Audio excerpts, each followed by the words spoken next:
The alarm bells rang through Luna Station like angry metal birds. Commander Jake Morrison ran down the narrow hallway, his boots making sharp sounds on the metal floor. He had been drinking coffee in his office when the sensors went crazy.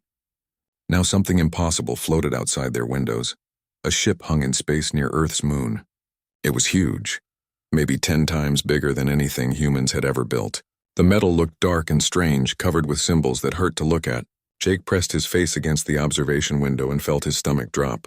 This was not one of their ships. "Sir, we have incoming messages from Earth Command," said Lieutenant Amy Carter, her voice shaking a little. She was young, maybe 25, with short brown hair and nervous hands. "They want to know what we're seeing up here." Jake looked at the ship again. It just sat there, not moving, not making any sounds their sensors could pick up. "Tell them we have a visitor. A big one." Dr. Lisa Stone arrived 30 minutes later on the emergency shuttle from Earth. She was the best person they had for studying alien things. Even though they had never found any real aliens before today, Lisa was tall and thin with gray hair pulled back tight. She carried 3 heavy bags full of equipment. "Where did it come from?" she asked Jake as soon as she stepped off the shuttle. "Nowhere," Jake said. "It just appeared. One second our sensors showed empty space, the next second this thing was there." Lisa set up her equipment in the station's main lab. Her machines made soft humming sounds as they tried to study the strange ship. After 2 hours, she looked confused and worried. "This doesn't make sense," she said, staring at her computer screens. "The metal it's made from shouldn't exist.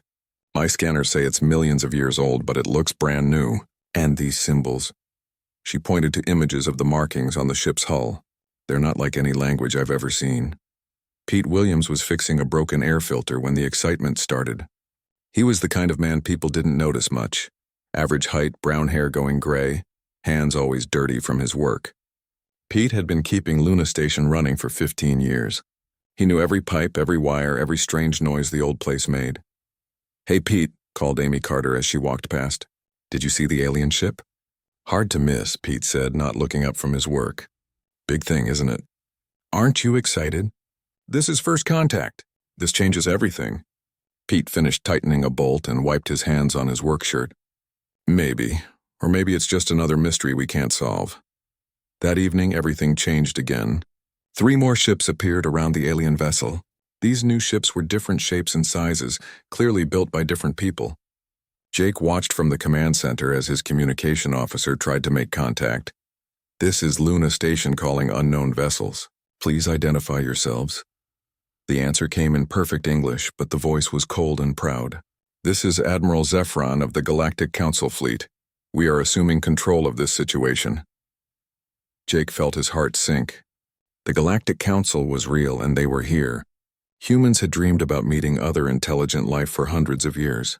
They had imagined friendly meetings, sharing knowledge, becoming friends with aliens from distant stars.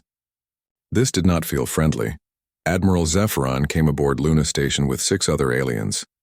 The Admiral was tall and thin, with blue-gray skin and forearms. His eyes were large and yellow, and when he looked at Jake, it felt like being studied by a scientist looking at a bug. "Your species is new to the galaxy," Zephron said, his voice making it clear this was not a good thing. "You lack the experience to handle a situation of this importance. We will take control now." "This ship appeared in our space," Jake said, trying to keep his voice steady. "We have the right to study it." One of the other aliens laughed. It sounded like metal scraping against stone. "Rights, young species do not have rights. You have privileges, and only if you behave." Dr. Stone tried to share her research with the alien experts, but they pushed her aside. "Your equipment is primitive," said a floating crystal being that spoke through musical tones. "We will handle the investigation." The alien specialists went to work immediately. Jake watched through the station's telescopes as they brought strange machines and tools to the mysterious ship. The first to try was Kextar, a creature that looked like a walking pile of rocks with too many eyes. He was supposed to be the best lockpicker in the galaxy. Kextar's tools were amazing. They seemed to bend space around themselves, reaching through solid matter like it wasn't there. But when he tried to use them on the alien ship, something strange happened. The tools just disappeared, turning into sparkles of light that faded away. "Impossible," Kextar muttered, his rocky face showing confusion. "These tools can open anything. They work by changing the basic rules of reality." Next came the crystal being, whose name sounded like wind chimes in a storm. It floated close to the ship and began to sing. The sound was beautiful and complex, like a choir of angels mixed with computer code. According to Admiral Zephyron, this being could talk to any machine ever built. The crystal sang for 3 hours. The ship remained silent. "It does not respond," the being said finally, its musical voice now sad and confused. "It is as if the ship does not exist in the same reality as we do." More specialists arrived over the next few days. Each one was famous across the galaxy for their skills. Each one failed to make any progress with the mysterious ship. The vessel just floated there, dark and silent, covered with symbols that seemed to move when nobody was looking directly at them. Pete kept working, fixing things around the station while the aliens muttered and argued about their failures. Sometimes he would stop and look out the windows at the ship. Something about it seemed familiar, though he couldn't explain why. It reminded him of something from a dream he couldn't quite remember. "Any luck with the big ship?" Pete asked Dr. Stone during his lunch break. Lisa looked tired. Dark circles showed under her eyes, and her usually neat hair was messy. "Nothing. It's like it's not really there. But we can see it and our sensors detect it.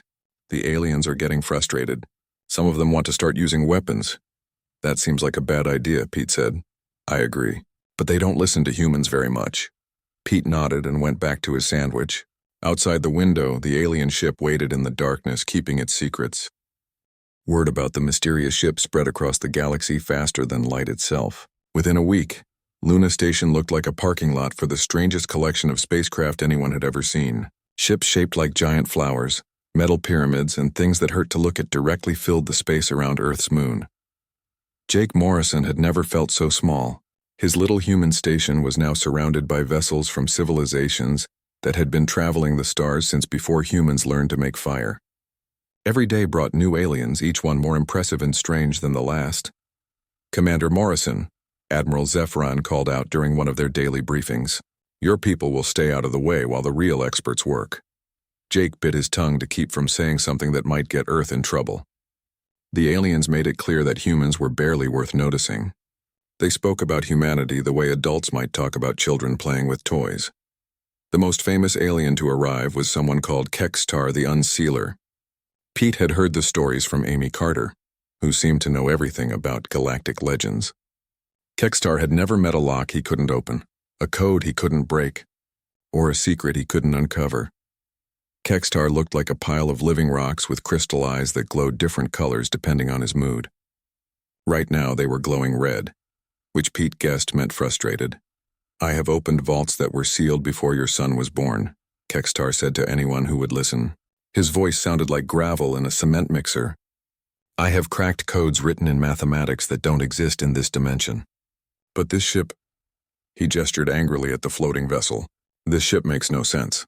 The alien had brought tools that Pete couldn't even understand. Some of them seemed to exist in more than 3 dimensions. Others appeared to be made of solid light. One device looked like it was constantly turning itself inside out. When Kextar used his dimensional tools on the ship, they simply stopped working. The complex devices that could supposedly cut through anything just faded away like smoke. The lockbreaker stood there for a long time, staring at his empty hands. "It's not that the ship is locked," he said finally. "It's like the ship exists in a place where locks don't mean anything." Next came High Mystic Veliana from the Andromeda Collective. She was the strangest alien Pete had seen yet. Veliana looked like she was made of starlight and mist, barely solid enough to see. When she moved, little sparkles of light trailed behind her. "I will read the ship's memories," she announced in a voice that sounded like whispers from far away. "All things remember their past. I will learn what this vessel has seen." Pete watched from the station's observation deck as the mystic floated toward the ship. She spread her arms wide and began to glow brighter. The air around her started to shimmer like heat waves. Then something went wrong. Veliana suddenly jerked backward as if someone had hit her. Her glow flickered and dimmed. She floated there for a moment, shaking, before flying back to the station as fast as she could move. "What did you see?" Admiral Zephyron demanded when she arrived. The mystic's usually calm face showed pure terror. I touched something vast, something so old and powerful that my mind can barely understand it. But it wasn't hostile. It was..." She paused, searching for words. "It was waiting. Waiting for what?" "I don't know. But whatever it's waiting for, it's been patient for a very long time. The failures continued.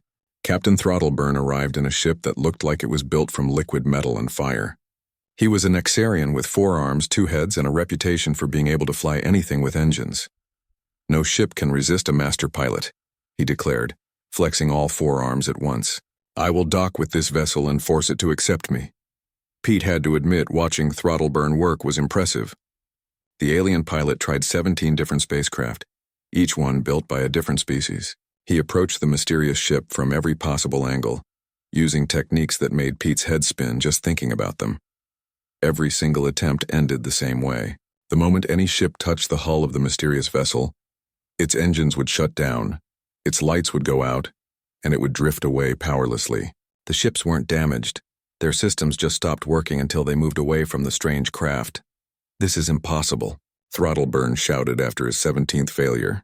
"I've flown ships through the hearts of stars. I've landed on planets where gravity flows backward. Nothing can resist good piloting." But the ship did resist. It sat there quietly, ignoring every attempt to board it, enter it, or even touch it successfully. Dr. Stone tried to study the failures, looking for patterns that might give them a clue. She worked late into the night, comparing readings and measurements while the aliens argued loudly in the station's main conference room. "Find anything useful?" Pete asked during one of his routine maintenance rounds. Lisa looked up from her computer, rubbing her tired eyes. "Maybe. Every time they fail, the ship's energy readings change slightly. It's very subtle, but it's there." "What kind of changes?" "It's hard to explain. It's like the ship is considering each attempt, like it's a person deciding whether to open a door for someone." Pete thought about that. "So it's not that they can't get in. It's that the ship won't let them in." "Exactly. But why? What's it looking for?" More experts arrived every day. There were beings made of living energy, creatures that existed partially in other dimensions, and things that Pete couldn't even describe properly. Each one was supposed to be the best at something: hacking, breaking, entering, understanding, or communicating. All of them failed. The quantum engineers brought machines that could age objects by millions of years in seconds. They tried to make the ship's locks decay and fall apart. Time itself seemed to bend around the mysterious vessel, but the ship remained unchanged. The Bio-Collective sent living ships that could merge with any organic material. They tried to join with the ship's hull, which seemed to have some kind of biological components. The living ships were gently pushed away, like a parent moving a child's hand from something dangerous. The dimensional walkers attempted to simply step through the ship's walls, using technology that let them move between realities. They found that inside the ship's hull was another dimension entirely, one that felt wrong in ways they couldn't explain. "It's becoming a joke," Amy Carter said to Pete while they watched the latest group of experts fail spectacularly. "The greatest minds in the galaxy, and they can't even knock on the door." Pete nodded, still looking out at the ship. During his lunch breaks, he had started coming to this particular window more often. Something about the vessel drew his attention, though he couldn't say what. "My grandfather was in the Navy," he said quietly. "He used to tell me that ships have personalities. Some are friendly, some are mean, some are just plain stubborn. You think this ship has a personality? Maybe. And maybe it's just particular about who it lets inside." Meanwhile, the aliens were getting more frustrated. Pete could hear them arguing through the station's thin walls. Some wanted to try more powerful tools. Others suggested using weapons to force the ship open. "We should crack it like a nut," growled one particularly nasty alien that looked like a cross between a shark and a tank. "Blow a hole in the side and explore the wreckage. That could destroy whatever's inside," protested Dr. Stone during one meeting she was allowed to attend. "Better than learning nothing at all," the shark tank alien replied.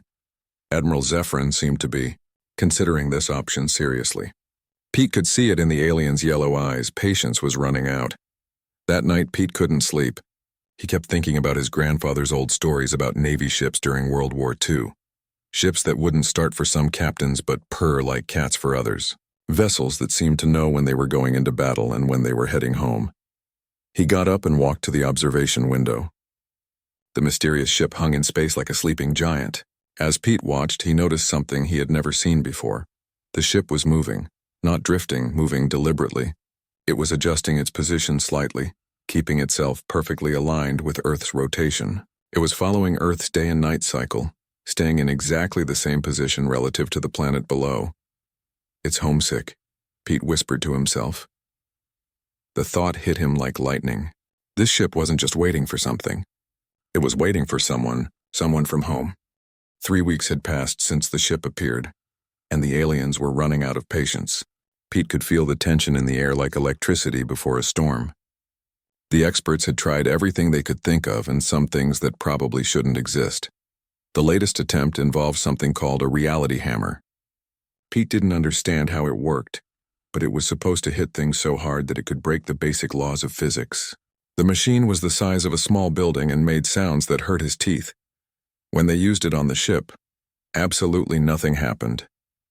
The reality hammer's energy beam hit the hull and just disappeared, like water soaking into sand. The mysterious vessel didn't even shake.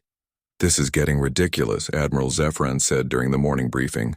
His yellow eyes had turned a darker color that Pete was pretty sure meant the alien was angry. "We have brought the finest experts from across the galaxy. We have used technology that can reshape matter at the atomic level. Nothing works."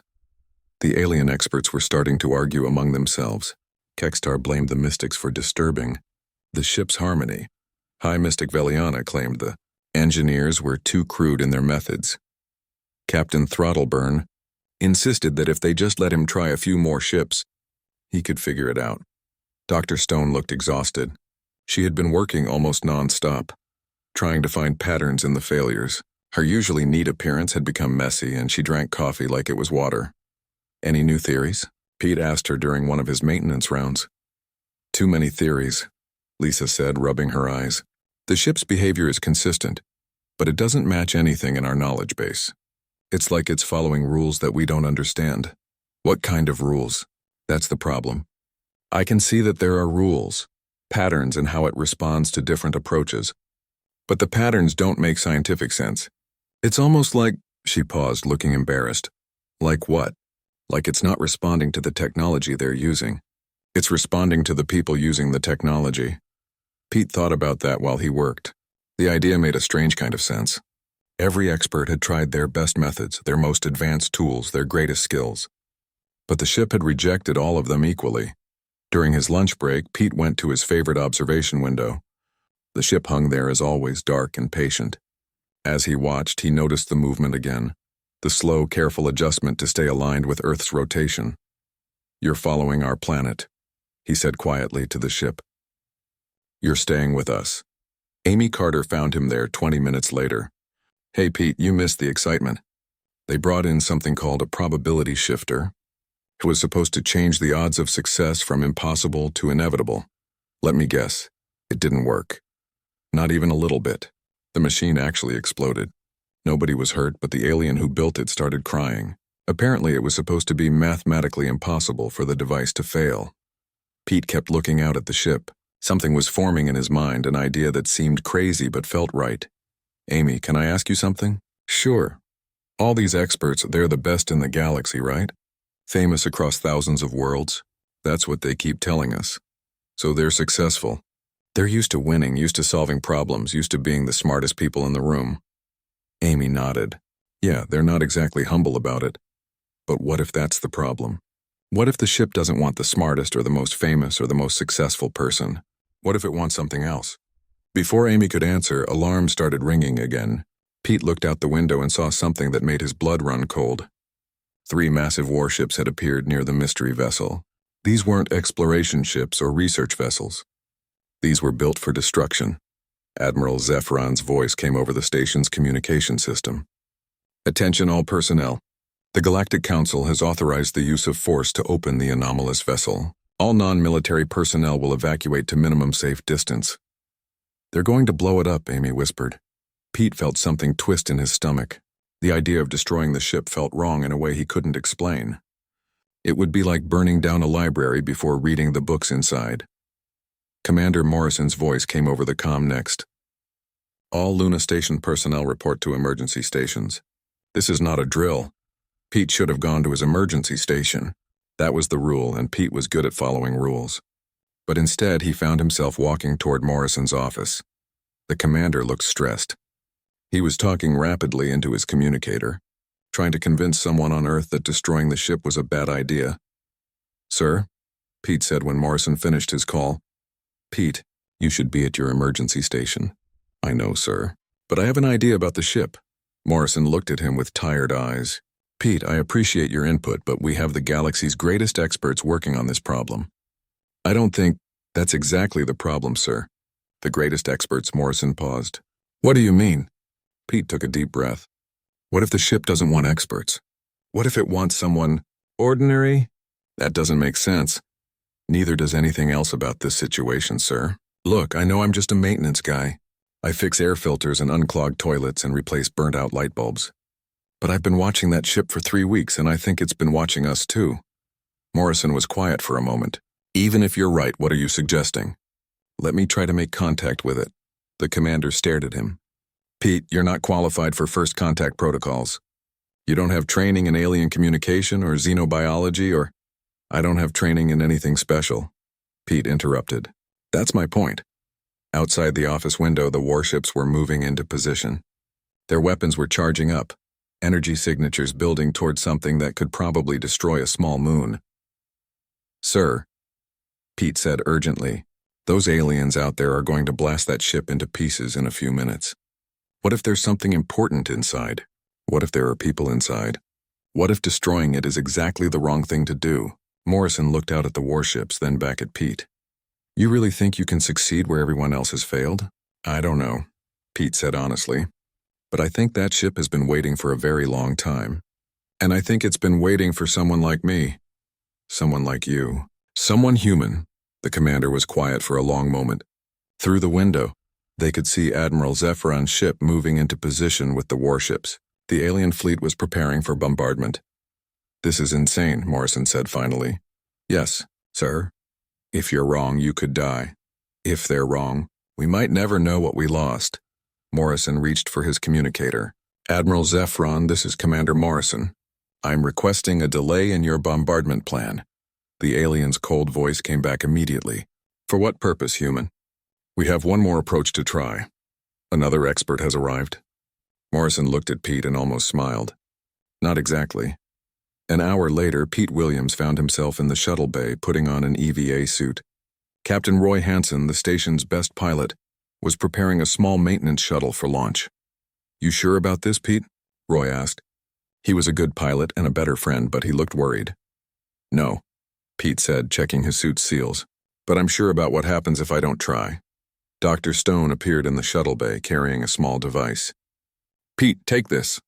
It's a communication recorder. If you do make contact, we'll want to know what they say." "Thanks, Doc." Amy Carter was there too, along with most of the station's human crew. They all looked nervous but hopeful. "Bring us back some good news," Amy said.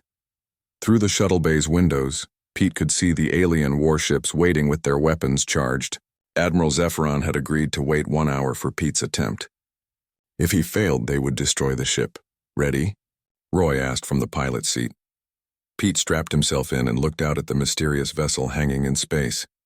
It looked the same as always, dark, patient, and covered with symbols that seemed to shift when he wasn't looking directly at them. But as the shuttle launched and began moving toward the ship, Pete thought he saw something different. The hull seemed to be getting brighter, as if lights were coming on inside. "You seeing this?" Roy asked, his voice tight with excitement. "Yeah," Pete said.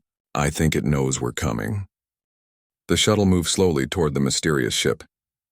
Pete could feel his heart beating fast as they got closer. Behind them, the alien warships waited with weapons charged and ready.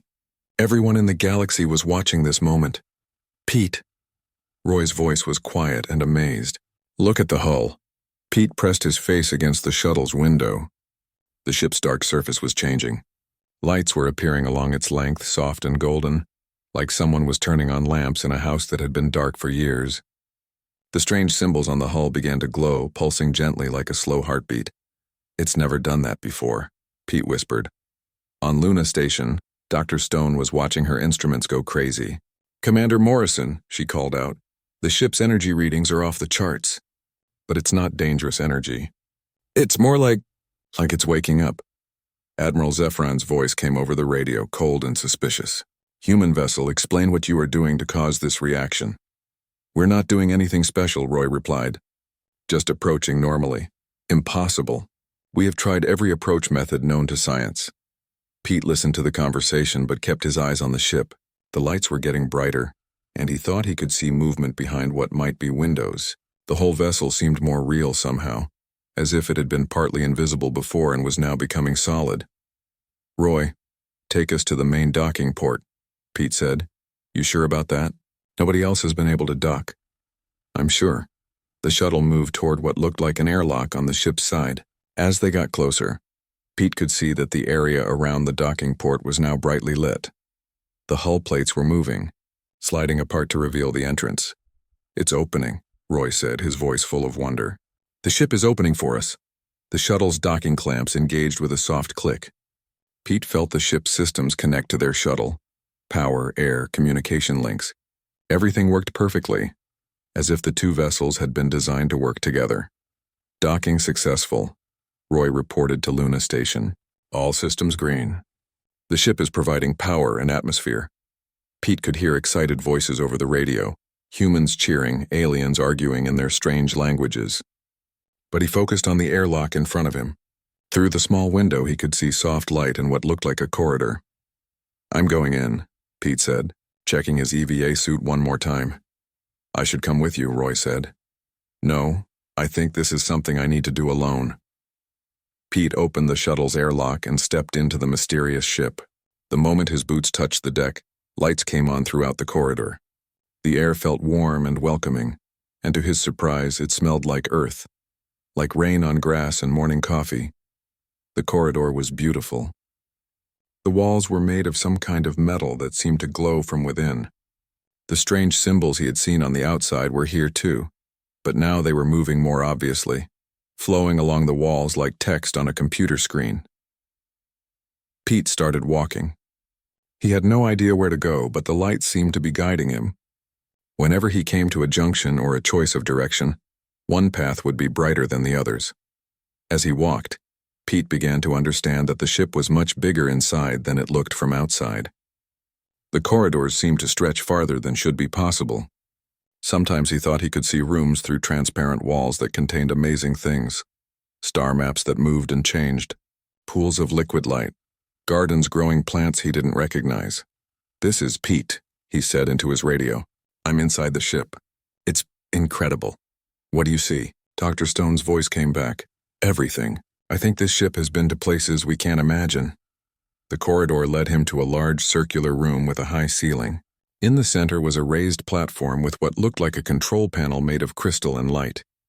As Pete approached, the panel began to glow brighter. I think I found the bridge, he reported. He climbed the steps to the platform. The moment his hand touched the crystal panel, the entire room came alive. Holographic displays appeared all around him, showing star maps, technical diagrams, and symbols that hurt to look at directly.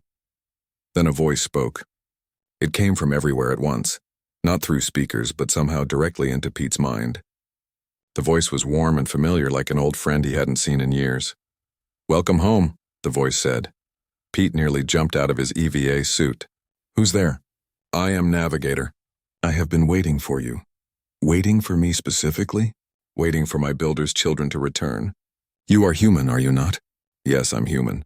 My name is Pete Williams. Hello, Pete Williams. I am very glad to meet you.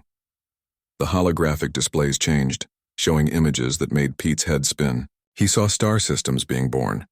Civilizations rising and falling, and through it all, ships like this one traveling between the stars.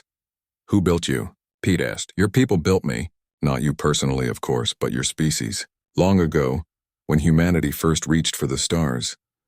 That's impossible. Humans have barely left our solar system. Not the humans of now, the humans of before. The predecessors. The displays changed again, showing a vision that took Pete's breath away. He saw Earth as it was millions of years ago, but it wasn't primitive. It was covered with cities that reached into the sky, ships that moved between dimensions, and technology that seemed like magic. We were here before, Pete whispered.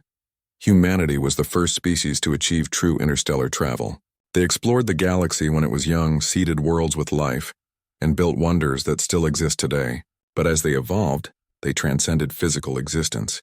They became something greater than matter and energy. What happened to them? They became one with the universe itself. But before they left, they prepared for the day their children, baseline humanity, would be ready to reclaim their inheritance. Pete looked around at the amazing displays, trying to process what he was being told. The aliens out there, do they know about this? The current galactic civilizations are built on the remnants of predecessor technology. They have found ruins and artifacts, but they never understood their true origin. How could they? The builders were gone before their species even evolved intelligence. But why couldn't they open your ship? Some of them are incredibly advanced. Navigator's voice seemed amused. Advanced, yes. But they have lost something that baseline humanity has preserved. They have modified themselves genetically, enhanced themselves technologically, evolved beyond their original forms. In doing so, they lost the neural patterns, the genetic markers, the essential humanity that my builders encoded into my systems. Pete was beginning to understand. You could only be opened by an unmodified human. More than that, you could only be opened by a human who approaches with the right spirit, not seeking to conquer or to take, but simply to understand. Not driven by pride or ambition, but by curiosity and wonder. Why me, though? I'm nobody special. I fix air filters and repair broken pipes. You fix things that are broken. You keep systems running. You care for the tools and machines that help people live better lives. What could be more human than that? The displays around Pete showed dozens of other ships like Navigator, hidden throughout the galaxy. Some were buried on planets, others drifted in distant star systems, all waiting for humans to find them. There are more ships like you, many more, and not just ships. Outposts, laboratories, manufacturing facilities, entire worlds prepared for humanity's return to the stars. All of it waiting for my builder's children to come home. Pete felt overwhelmed. The responsibility seemed too big for one person, especially someone like him. I don't know if I'm the right person for this, he said. You are exactly the right person, Pete Williams. You approached me not as a conqueror seeking treasure, but as a mechanic checking on a machine that might need help. That is the most human thing of all. On Luna Station, the radio crackled with Pete's voice. Luna Station, this is Pete. I think you're going to want to hear this. Admiral Zephron interrupted. Human, you will report your findings to the Galactic Council immediately. But Pete had stopped listening to the alien voices. He was looking at Navigator's star maps, seeing the wonders that waited among the stars. Navigator, he said, what do we do now? Now, Pete Williams, we go find our family. The holographic displays around Pete showed wonders beyond imagination. Star maps that moved and changed, showing the locations of dozens of hidden predecessor sites throughout the galaxy. Technical blueprints for engines that could cross vast distances in heartbeats. Most amazing of all, images of worlds. Beautiful, untouched planets prepared millions of years ago for humanity's return. This is incredible, Pete whispered, turning slowly to take in all the displays. But how do I explain this to everyone else? The truth is often difficult to accept, Navigator said, its warm voice filling the chamber. Your species was taught to believe you were young, primitive, unimportant. The galactic civilizations built their identity around being superior to humanity. Learning that they are actually living in the shadow of human achievements will not be easy for them. Pete could hear voices on his radio, Commander Morrison asking for updates, Dr. Stone requesting scientific data, and Admiral Zephron demanding that Pete report to the Galactic Council immediately. He turned down the volume and focused on Navigator. What about the other ships? The other predecessor sites? They will respond to humans just as I have responded to you. But they require the same approach. Curiosity instead of greed, wonder instead of ambition. Your people must be ready to accept their heritage responsibly. The displays changed, showing Pete images that made his heart race. Manufacturing facilities that could build entire fleets of starships. Laboratories containing medical technology that could cure any disease. Libraries of knowledge that contained the secrets of the universe itself. This could change everything for humanity, Pete said. It will change everything for everyone. The galactic balance of power is about to shift dramatically, but that is as it should be. The children of the predecessors have been kept in the shadows long enough. Pete thought about Earth, about all the problems humanity faced. Hunger, disease, wars over resources. With predecessor technology, they could solve all of those problems and more. How do we start? We start by going home. Earth needs to know what has been discovered. Your government will need to prepare for the responsibilities that come with this knowledge. Pete looked around the amazing bridge one more time, then activated his radio. "Luna Station, this is Pete. I'm ready to come back. And I'm bringing a friend." The return journey was unlike anything Pete had ever experienced. Navigator didn't just fly back to Luna Station. It danced between space and time, arriving in minutes instead of hours. The ship moved as if the laws of physics were suggestions rather than rules. As they approached the station, Pete could see the alien warships still waiting in formation. Their weapons had powered down, but they remained in position like metal vultures. "Luna Station, this is Navigator," the ship announced, speaking directly through the station's communication system. "I am requesting permission to dock." The silence that followed was deafening. Then Commander Morrison's voice came back, shaky with amazement. "Navigator, this is Luna Station. Permission granted. Dock at Bay 3. When Pete stepped off Navigator and back onto Luna Station, he found himself facing a crowd.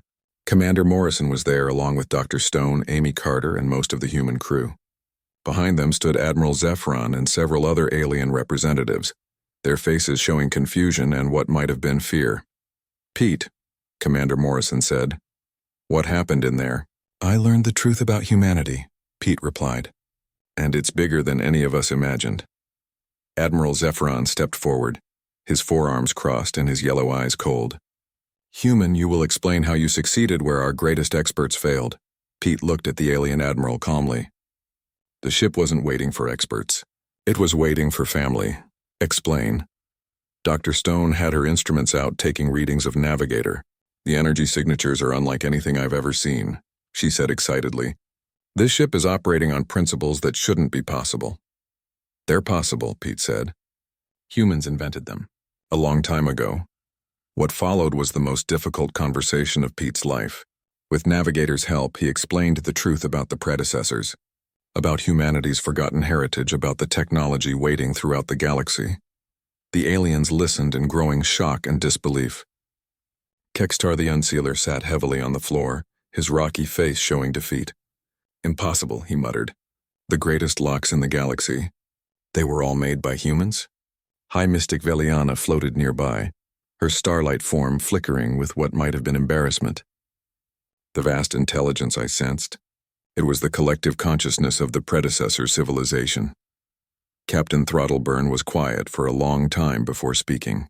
"The impossible flight patterns I've seen in some ancient ruins, they were human designs?" "Yes," Navigator confirmed, its voice now coming through the station's speakers.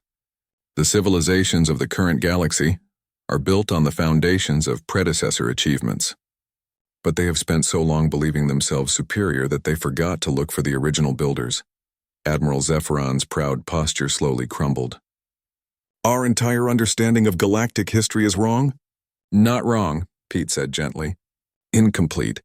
You've accomplished amazing things with the fragments of predecessor technology you found, but now it's time to learn from the source." Dr. Stone was studying her readings with wide eyes. "Pete, according to these scans, Navigator's technology is millions of years more advanced than anything we've seen. With this knowledge, humanity could solve every major problem we face." "That's the plan," Pete said, "but we have to be careful. This kind of power could be dangerous if used wrong." Over the next few hours, the situation in orbit around Earth changed completely. More human ships arrived from Earth as word spread about the discovery. Scientists, diplomats, and military officers came to study Navigator and to plan humanity's next steps.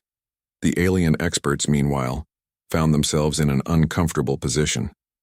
Species that had considered humans barely worthy of notice now had to accept that humanity was the heir to the galaxy's greatest civilization.